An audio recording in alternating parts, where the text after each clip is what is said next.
سلام بچه‌ها، خوش اومدید به این ویدیو. امروز قرار زشت‌ترین مرد جهان و زیباترین زن جهانو و قد بلندترین مرد جهانو بهتون معرفی کنیم. لطفا لایک و ساب فراموش نشه. امیدوارم که از این ویدیو خوشتون اومده باشه. کامنت انگلیسی بذارید تابتون نپره. کامنت انگلیسی. خب بچه‌ها، قد بلندترین آدم جهان یعنی مرد جهان رابرت وادلو بوده. بله. که قدش 287 سانتی متر بوده که واقعا قدش خیلی بلند بوده و اینکه ریکورد گینس رو توی جهان کشف کرده و اینکه اهل ایالات متحده آمریکا. آروم باش. آروم. و البته وقتی 10 ساله بوده که پسر 11 ساله بوده ازش انقدر بزرگتر بوده. آره عکسشو براتون میذارم. نه عکسشو که میذاره. الان میخوایم بهتون زیباترین زن جهان رو بهتون بگم که اسمش تایلین بلاندا بوده.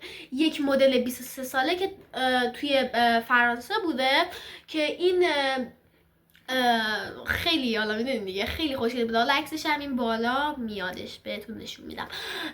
نشون داده میشه بعد متخصصان زیبایی خب همش اینو انتخاب میکردن و این بلاندا خانوم سالهای اخیر زیباترین زن جهان حالا گرفته. یعنی 2 بار چهرش بوده، یعنی 2 بار چهرشو گرفته بودن.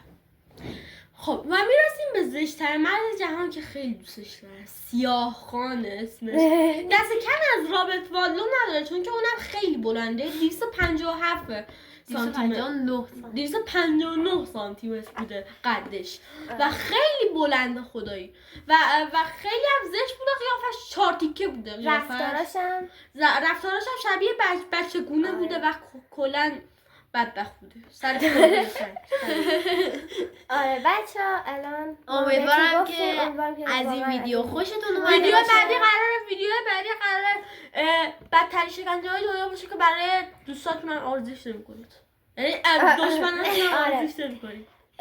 مرسی که این ویدیو رو تا آخر تماشا کردین. امیدوارم که از این ویدیو خوشتون اومده باشه و لایک و ساب فراموش نشه و خدا نگهدار.